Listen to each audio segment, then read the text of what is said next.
bagaimanapun, Kakang Ardalepa adalah suami ibu. Seorang istri harus mendampingi suaminya dalam suka dan duka. Rahasia tentang istri Kanjeng Mantri Kanuruhan sepenuhnya ada di tangan hamba. Karena kami yang membunuh suaminya. Dan hamba yakin Gusti Prabu akan terkejut kalau mendengar berita ini. Aku tidak suka laporan yang menghasut. Penjarakan kedua orang ini.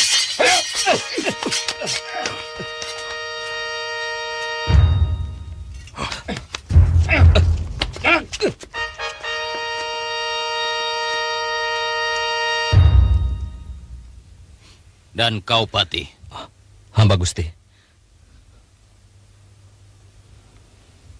Untuk sementara, kau kubebas tugaskan.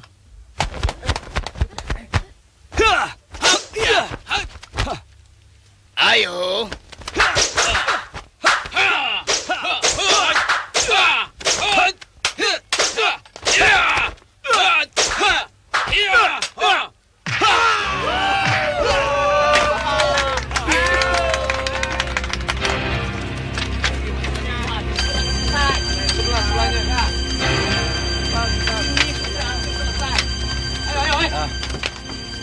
Ampun Gusti, sebenarnya terlalu bahaya mendirikan perkemahan di sini, Gusti Prabu. Mata-mata Pajajaran akan mudah mengamati gerak-gerik kita. Maafkan hamba yang picik, Gusti. Dengan gerakan terbuka seperti ini, Pajajaran akan sempat mempersiapkan tentara. Bahkan mungkin punya waktu untuk minta bantuan negeri lain, sahabat mereka. Semuanya sengaja kulakukan, Senopatiku. Kita akan lihat negeri mana yang bantu Pajajaran. Dengan begitu, kita akan punya alasan untuk menaklukkan mereka. Yang jelas, Sumedang Larang pasti bantu mereka. Tidak akan lama lagi, kita akan lihat seluruh bumi Parahyangan akan tunduk kepada Tanjung Sengguru.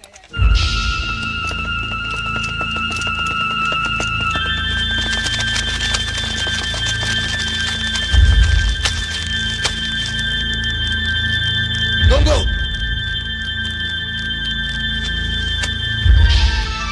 Silakan turun. Ikut kami.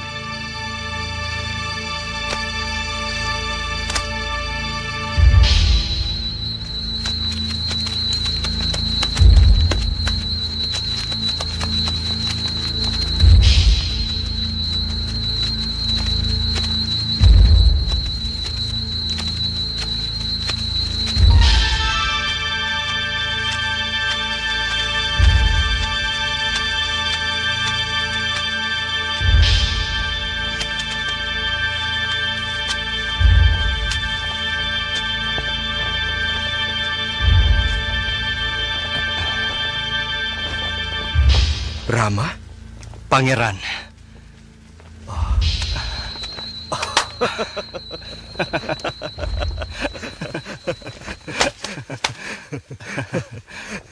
Bagaimana kabar Eyang Guru? Beliau baik-baik saja, Pangeran. Silakan.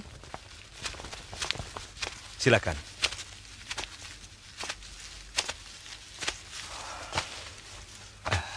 Semuanya bermula ketika Paman Gerbamenak menolak lamaran untuk mempersunting Putri Lenggang Pakuan.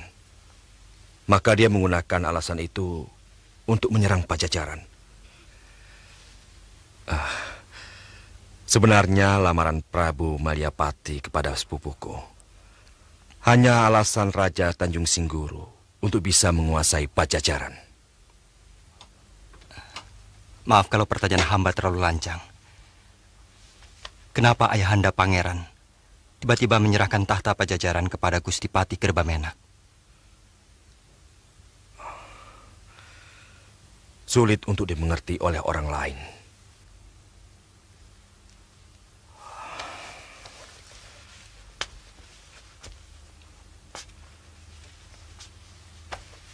Ayahku melanggar Sahyang Siska Kandang Keresian.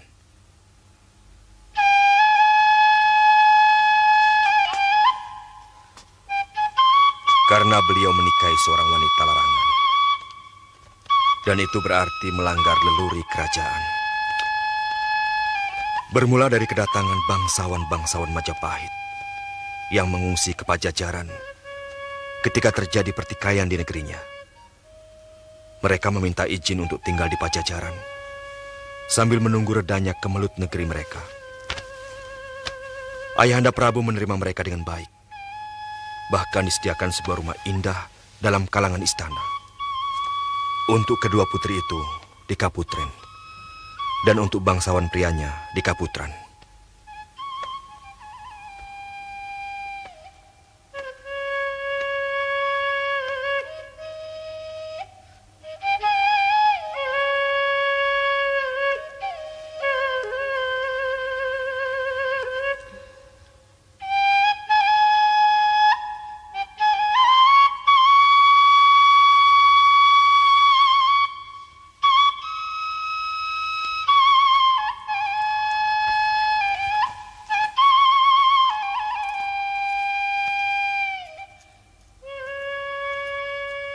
Siapa nama kamu? Nama hamba Dewi Ratna Ayu Kinasih, Gusti Prabu.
Purana, Daulat Ayahanda.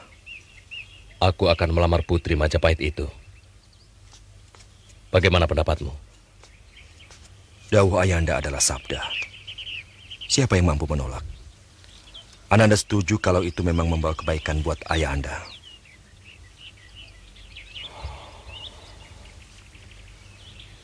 Belum pernah aku jatuh cinta seperti ini.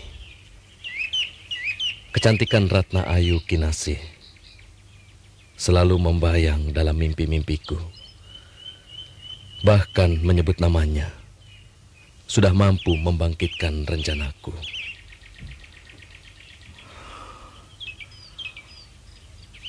Maaf Ayahanda. Apakah Ayahanda sudah meminta pertimbangan pada Rama Begawan yang Bunisora Dharmayaksa ing Kasogatan? Aku hanya akan minta restu pada perkawinanku. Dari seorang dayang, aku mendapat laporan bahwa bangsawan-bangsawan Majapahit itu kelihatan bingung atas lamaran Ayahanda.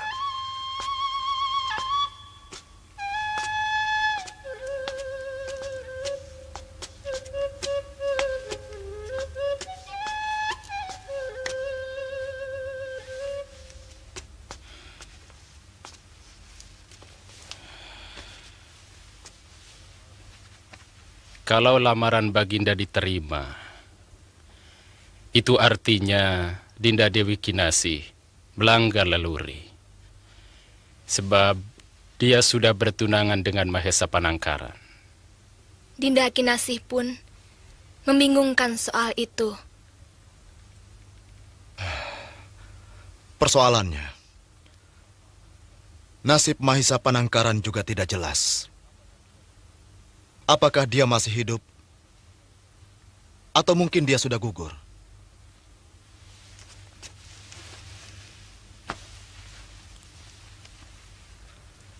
Rasanya tidak enak menolak uluran tangan dari seorang raja yang melindungi keselamatan kita. Tapi juga tidak harus kita membalas kebaikan dengan menyerahkan seorang putri. Misalnya, kita bisa saja membalas dengan pengabdian yang tulus pada kepentingan Pajajaran. Itu memang benar. Tapi yang harus kita lakukan sekarang ini, menjawab lamaran itu. Tepat. Itu masalah yang harus kita pikirkan sekarang. Apakah alasan kita yang menyatakan bahwa Dinda Dewi Kinasih sudah bertunangan itu tidak akan menyinggung Baginda dan mengira kita mencari dalih penolakan?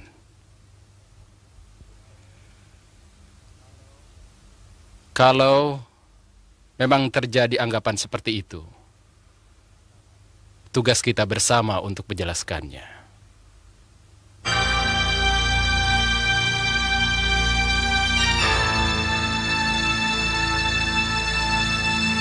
Buah-buahan daerah ini terkenal manis-manis. Kalau panen kadang-kadang orang-orang sini menjualnya sampai ke Pajajaran. Sebetulnya masih ada yang mengganjal dalam pikiran saya, Pangeran. Bagaimana sampai tahta kerajaan jatuh pada Patih Kerbamenak dan bukannya pada Pangeran?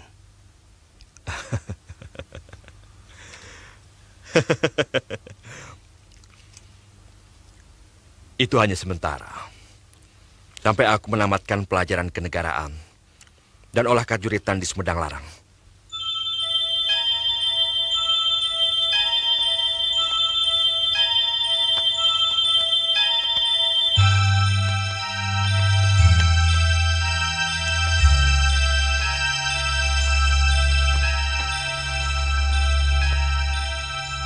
Apakah Ananda tidak menyadari bahwa keniatan itu melanggar kitab Siksakan dan Kasihan?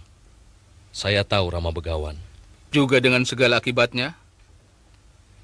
Bila Ananda berani melanggar leluri kerajaan yang sama-sama kita junjung tinggi? Saya sangat mencintainya, Rama. Bukan sekedar menuruti hawa nafsu untuk memiliki selir atau gundik sebagaimana lazimnya seorang raja. Tapi seorang raja Pajajaran pantang melanggar leluri. Saya bersedia melepaskan tahta kerajaan, Rama Begawan.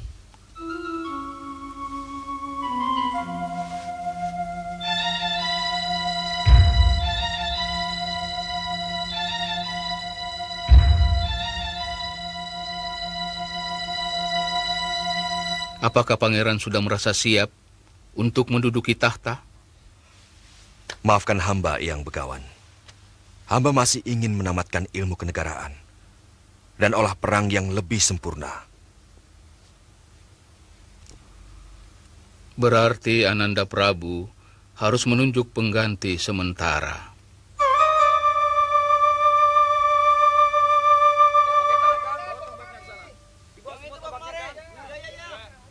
Lalu setelah itu kejadiannya,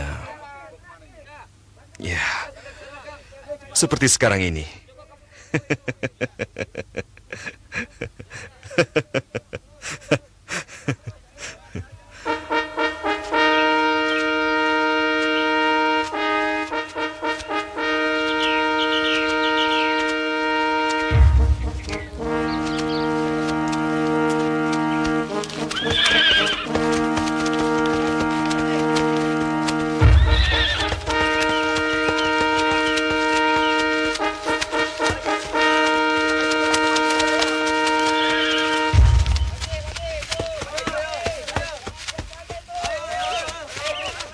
Panglima muda itu bernama Pangeran Kian Santang, putra Prabu Gerbamena.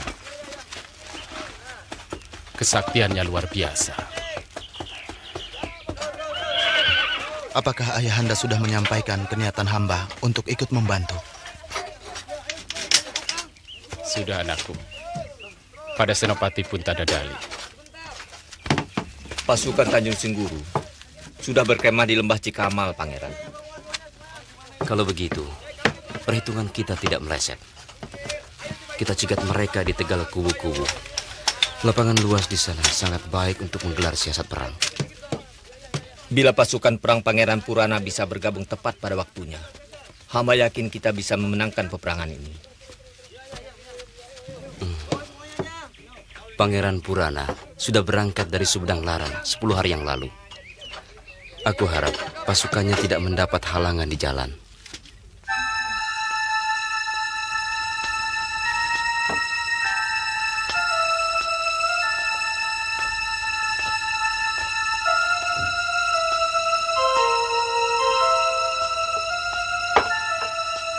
Terima kasih. Sudah 10 hari dia belum pulang.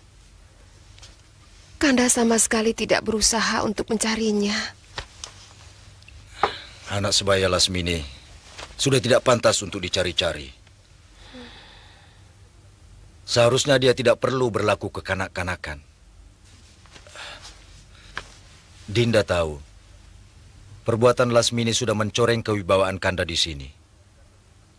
Dan Kanda terpaksa berbohong, mengatakan bahwa Lasmini Kanda suruh menjemput Nini Goren di Gunung Galunggung.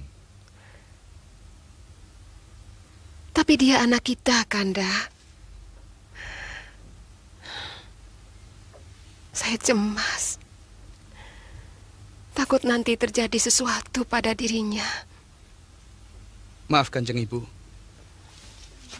Kalau diizinkan, hamba mau pergi mencari Dinda Lasmini. Itu pun kalau ayahanda mengizinkan. Mau kamu cari kemana? Kita kan tidak pernah tahu dia di mana. Yang paling dekat dengan daerah ini adalah Kadipaten Muara Damar. Saya kira tidak mungkin Dinda Lasmini berani ke Madangkara. Seandainya di sana tidak ada?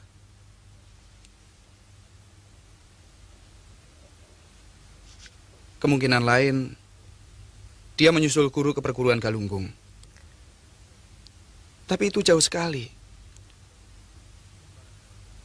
Hamba rasa juga tidak mungkin dia ke sana.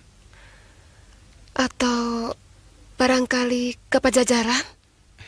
Tidak mungkin, Bunda. Dinda Lasmini malu kalau sampai ketemu Brahma.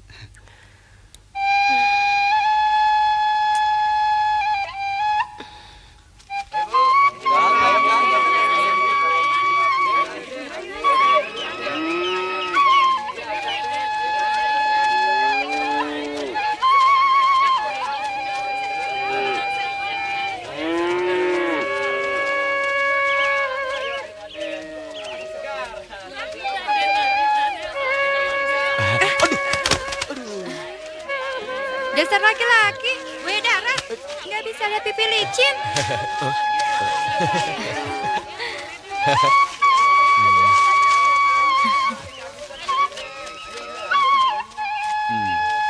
Perempuan cantik itu istrinya Adipati.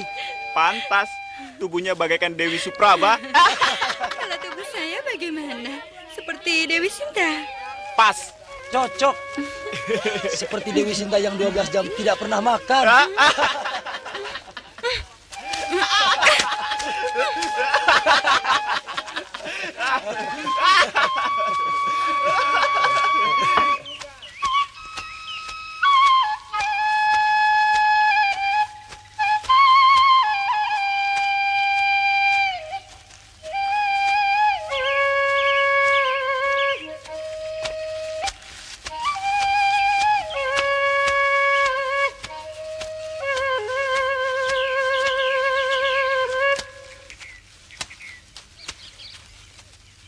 Lasmini.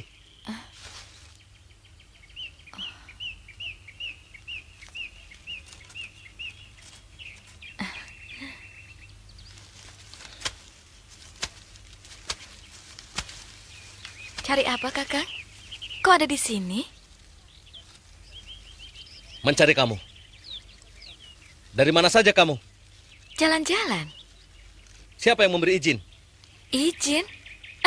Ya. Karena kamu sudah menjadi seorang istri. Istriku. Tapi saya bukan seorang tawanan yang mau pergi kemana saja harus minta izin. Apakah kalau saya mau belanja ke pasar juga harus minta izin? Lasmini, kau jalan-jalan hanya untuk menikmati kekaguman para lelaki atas dirimu. Memamerkan dengan murah harga dirimu pada orang lain yang bukan suamimu. Kanda cemburu? Aku muak. Aku juga muak diperlakukan semau Kakang.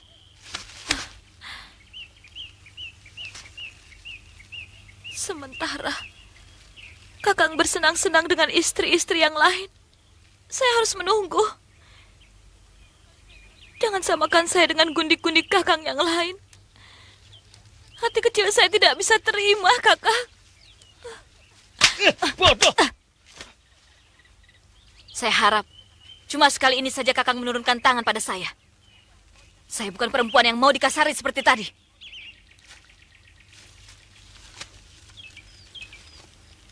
Terus terang, Kakang cemburu kalau ada lelaki lain yang ikut menikmati kecantikanmu. Habis Kakang terlalu lama mengunjungi saya juga cemburu pada istri-istri Kakang yang lain. Kalau memang saya yang terburuk dari semua istri Kakang, kenapa Kakang mau memperistri saya? Lasmini, sebaliknya, kaulah yang paling cantik di antara istri-istri Kakang. Kaulah yang paling mampu menggairahkan Kakang.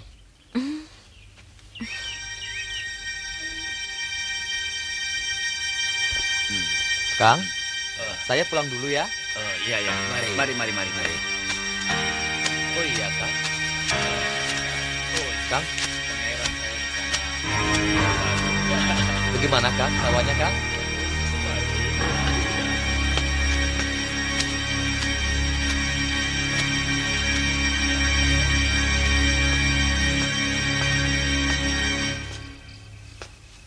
Malam. Permisi.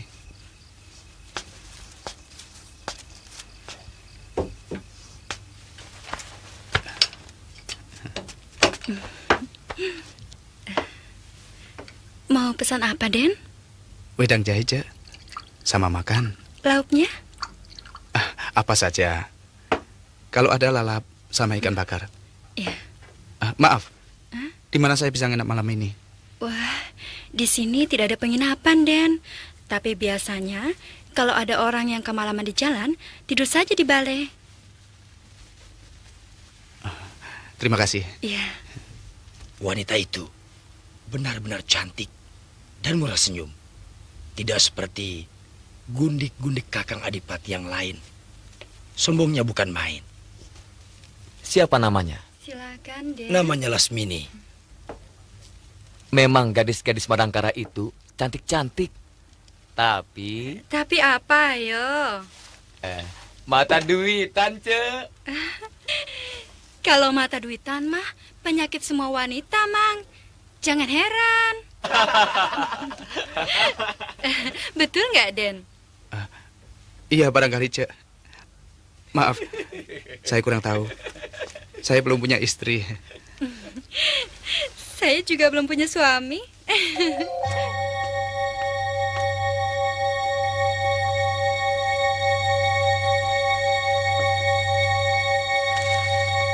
Daulat Gusti Adipati. Laporkan apa saja yang dilakukan istriku kalau sedang jalan-jalan.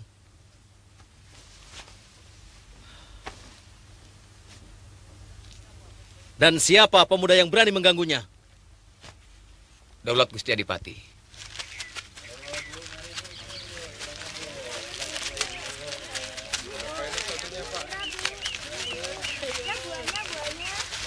Ini berapa harganya, Bu, pisangnya, Bu? Gula aren ya, Bu? Terima kasih, Bu. Masih baru, Neng. Baru tadi pagi saya buat. Saya ambil satu, Bu. Kurang ajar.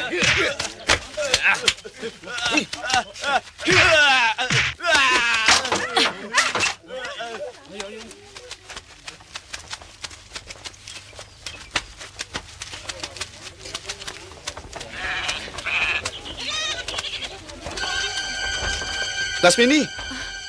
Kakak Lesmana.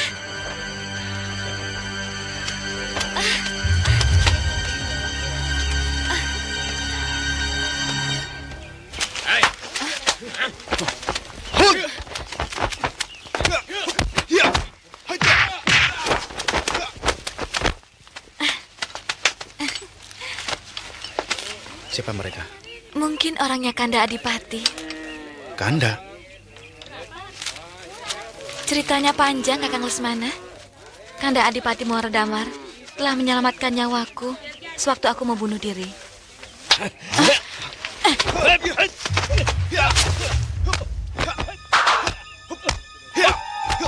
Kanda Adipati?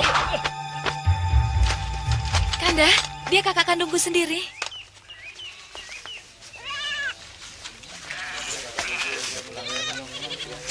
Maaf, kukira... Kanda kira aku perempuan murahan yang mau mengobrol cinta pada semua orang?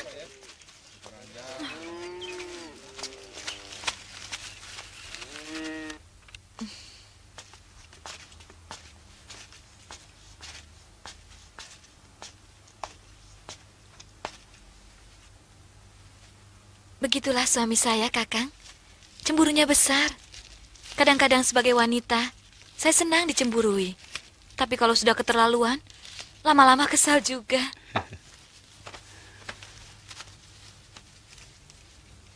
Padahal istrinya banyak ya.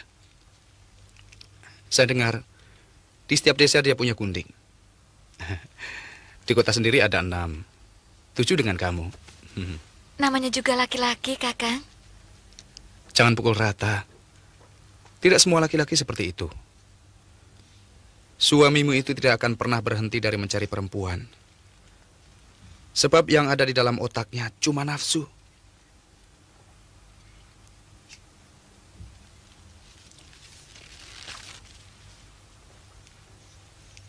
Aku yakin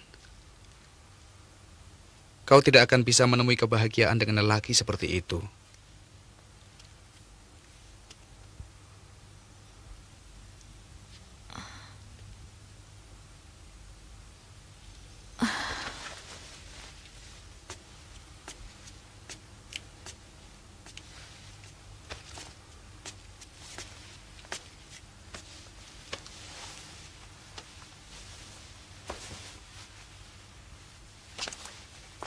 Maafkan Kakang, bila ucapan tadi menyakitkanmu. Tapi demi kebahagiaanmu, Kakang harus bicara yang sejujurnya. Bukan karena ucapanmu, Kakang. Lagi pula, saya pun bisa merasakannya. Memang agak menyakitkan hidup seperti ini.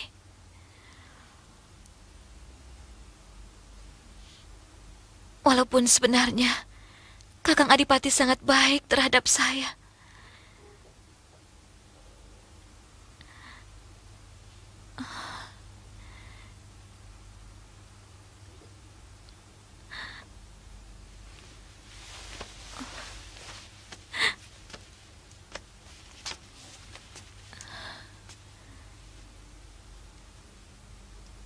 Saya berhutang budi padanya.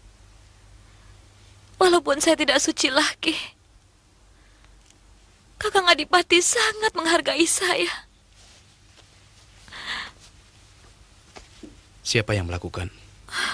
Brahma?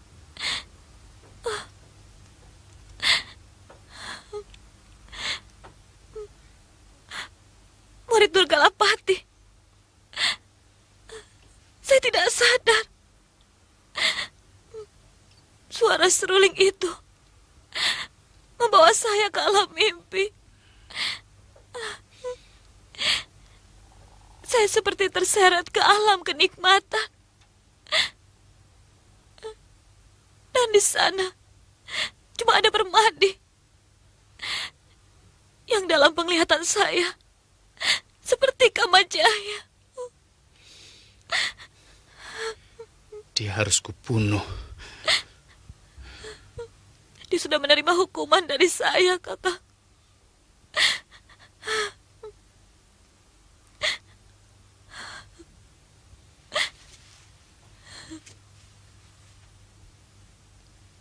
Kamu harus pulang, Lasmini. Kasihan ibu.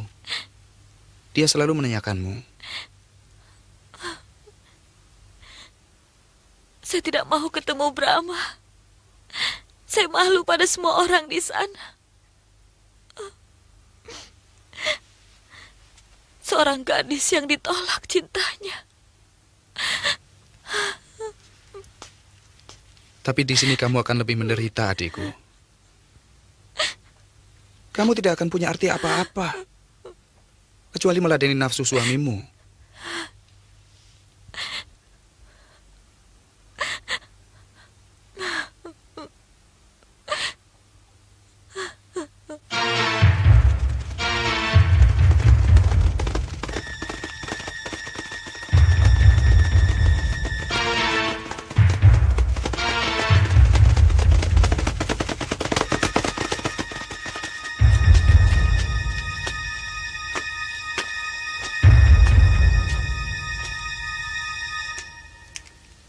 Apa kerja kalian? Apa yang kamu jaga, ha? Ampun Gusti Adipati. Hamba sudah menjaga di gerbang depan. Tetapi rupanya mereka lewat belakang. Aku tidak pernah suruh kalian jaga gerbang. Aku suruh mengawasi istriku dan orang yang mengaku sebagai kakaknya. Ampun Gusti. Kami memang terkecoh. Dan Lasmini memang sangat pintar. Bukan Lasmini yang pintar, tapi kalian yang tolol. Kejar mereka!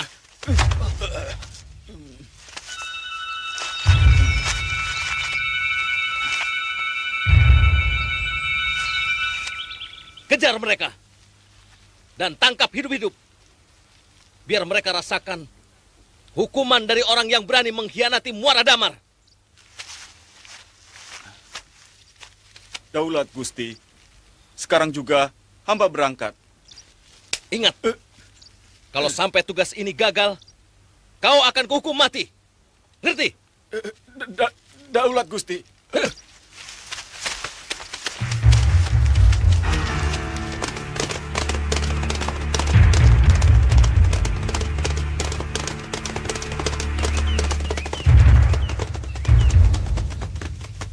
Kita mau kemana, Kakang Lesmana? Terserah kamu. Kalau ke timur, kita akan menuju Pajajaran. Kalau kita ke barat, kita akan menuju Kiara Kembar dan Madangkara. Kalau ke selatan, mungkin kita akan menuju Ajong Kidul. Bagaimana kalau kita ke Pajajaran saja? Aku tidak mau ketemu Kakang Brahma. Lasmini, Pajajaran bukan sebuah desa yang kecil, di mana setiap saat kita ketemu orang-orang yang sama. Kotanya jauh lebih besar dari Madangkara. Istananya ada 5 dan berjajar. Itu sebabnya orang menyebut negeri itu Pakuan Pajajaran. Pakuan artinya istana. Jadi istana yang berjajar. Terserah Kakang. Hiya! Hiya!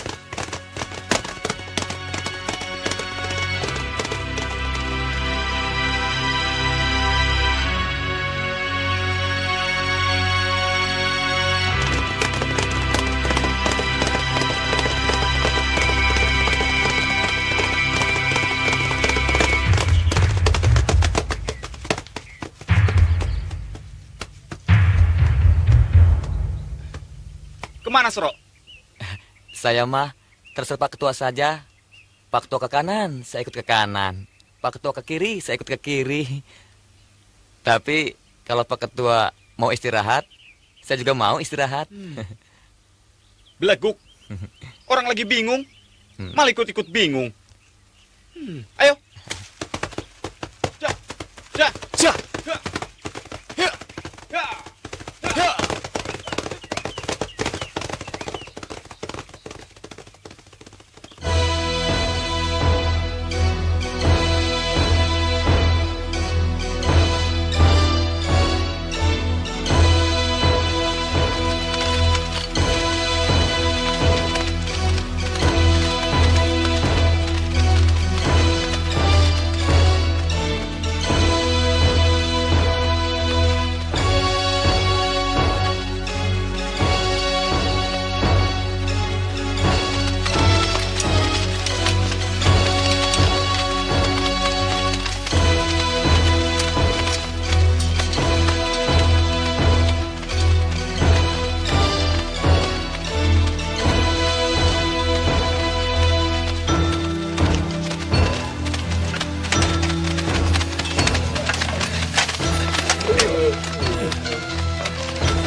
Baik, Kang.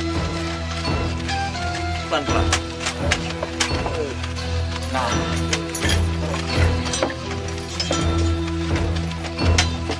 Awas lagi.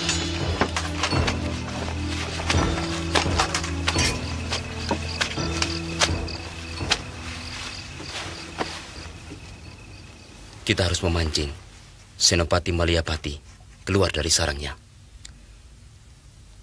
Dengan begitu, kemungkinan saling berhadapan antar senopati akan terwujud. Yang kuharapkan, paman bertiga akan menjalankan tugas dengan sebaik-baiknya. Hamba pangeran, kita harus mengubah taktik Gagak Sangkur pangeran. Sebab dengan taktik seperti itu, mau tidak mau pihak kita yang harus menyerang. Itu sebabnya agak sulit memancing mereka keluar. Tepat. Besok kita gunakan serangan Luwak Maturun.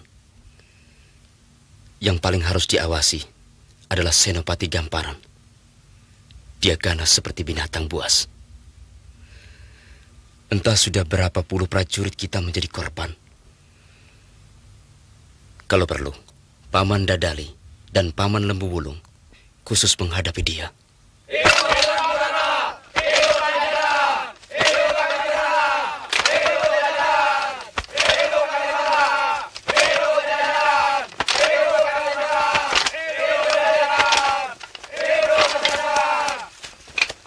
Kakang Brahman. Sudah ikut bertempur? Sudah berlangsung 3 hari, Kakang.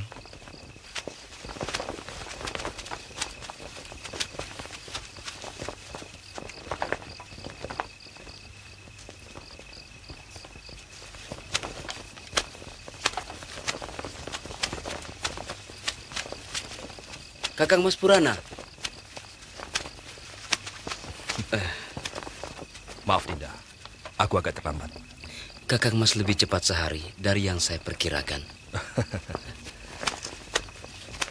Rayi Mas Kian Santang. Ini adalah sahabat saya dari Madangkara Brahmakumbara. Dan juga merupakan saudara seperguruan karena dia pun murid Eyang Astagina. Silahkan.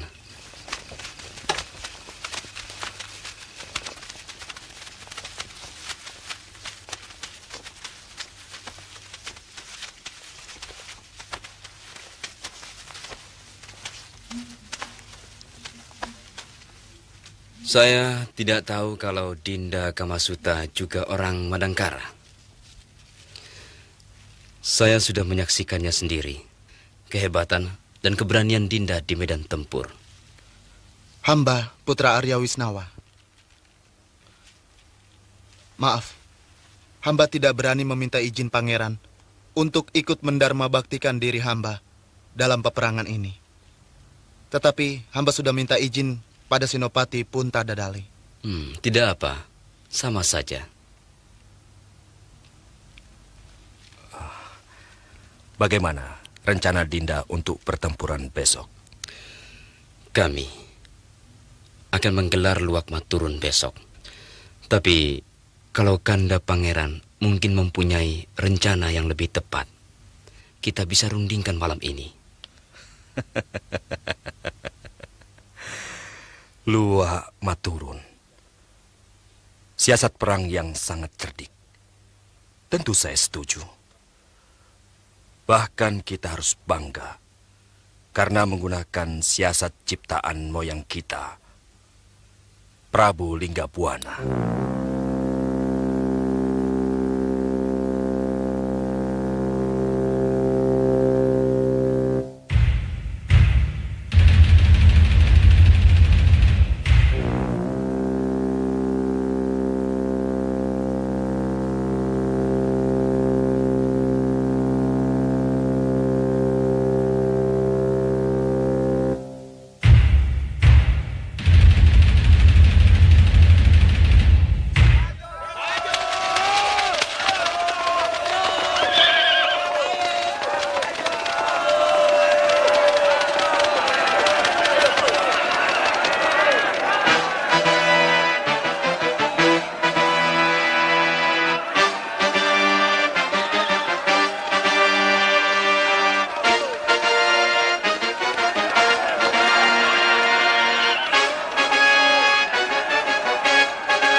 Kita harus segera bantu mereka, Kakang Mas. Baik, Dinda. Ya! Ya!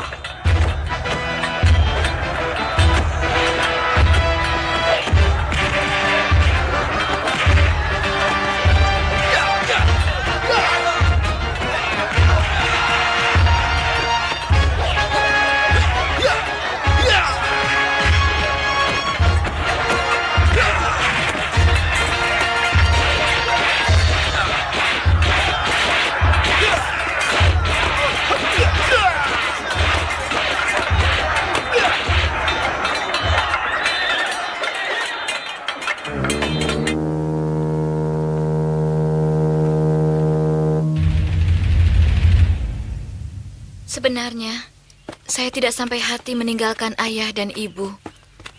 Terutama ibu. Saya bisa merasakan bagaimana perasaan beliau saat ini. Semua mencemaskan Dinda. Tapi saya tidak mau memaksa Dinda. Saya ingin adikku menemukan kebahagiaannya. Dinda sudah besar. Sudah dewasa. Dinda berhak menentukan nasib Dinda sendiri.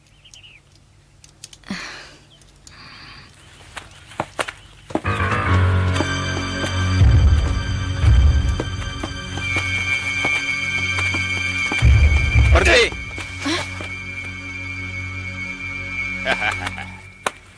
Tidak ada orang yang bisa lolos dari kejaran si Maung Congkok. Dan kamu siap-siap untuk dihukum gantung. Saya minta Neng ikut kami kembali ke Muara Damar. Bilang sama majikanmu, adikku tidak mau pulang. Dia tidak ingin menjadi pelampiasan nafsu binatang majikanmu. Kurang ajar. Jangan dengar omongan keblinger itu, Neng. Lagi pula buat apa Neng buron seperti ini? Kan lebih enak di kabupaten. Uang cukup, makan enak. Mau apa lagi? Sayang, aku bukan binatang piaraan seperti kalian yang cuma mikir makan. Bangsat kamu! Ya!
Muslihat apa lagi yang akan dilakukan Prabu Maliapati? Aku kira ini bukan muslihat. Kematian 3 orang senopatinya membuat dia terpukul. Kita tunggu apa yang akan dia lakukan.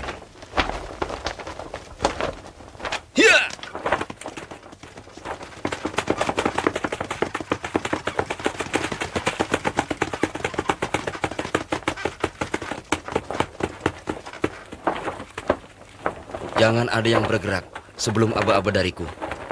Hamba, Pangeran.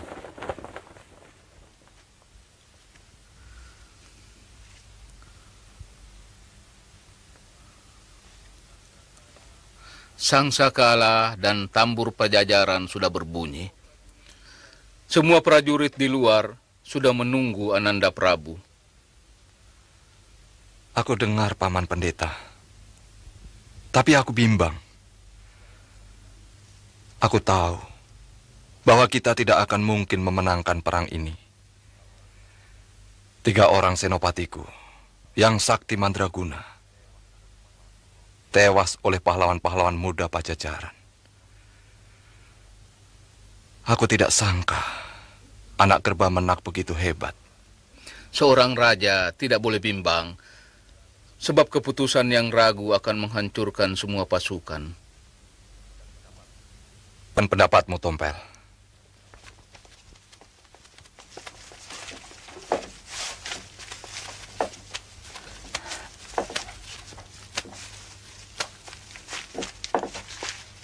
Ampun, Gusti Prabu. Memang agak sulit mengambil keputusan dalam keadaan terjepit seperti ini. Tapi untuk menghentikan perang, pasti malu. Tentu saja, karena menyangkut harga diri Gusti Prabu. Aduh! Aku tidak butuh penilaianmu, Tompel. Tapi pendapatmu, saran-saranmu. Hamba tidak rela harga diri Gusti dina orang. Sekarang saatnya Gusti mempertahankan martabat Tanjung Singguru.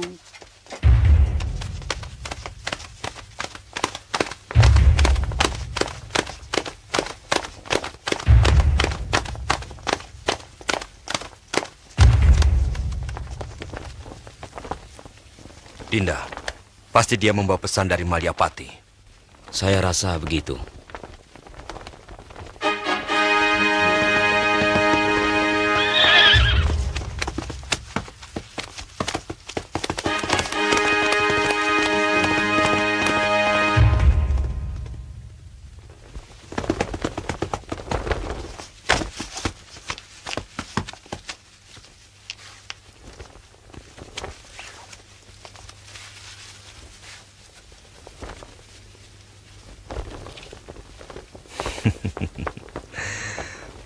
Prabu Malyapati menantang tanding 1 lawan 1.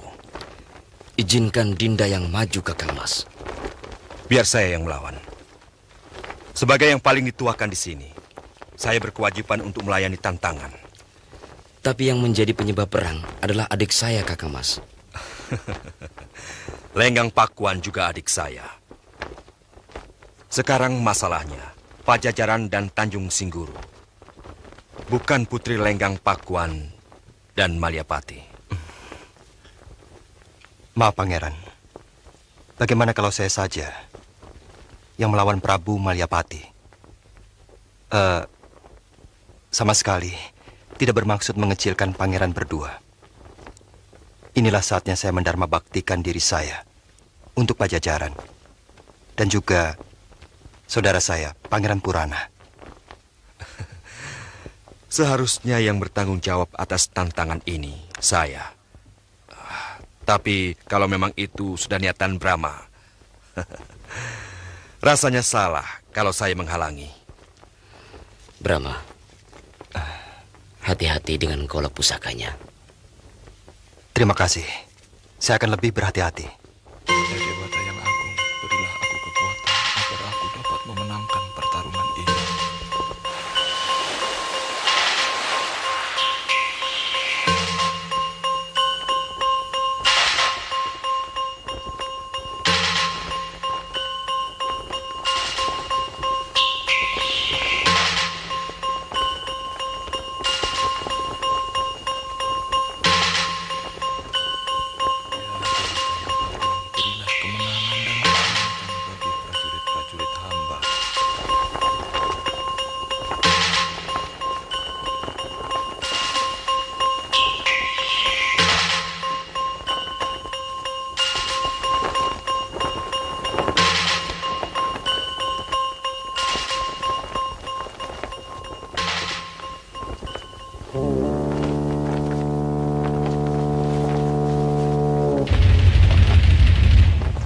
Siapa yang akan mewakili kalian?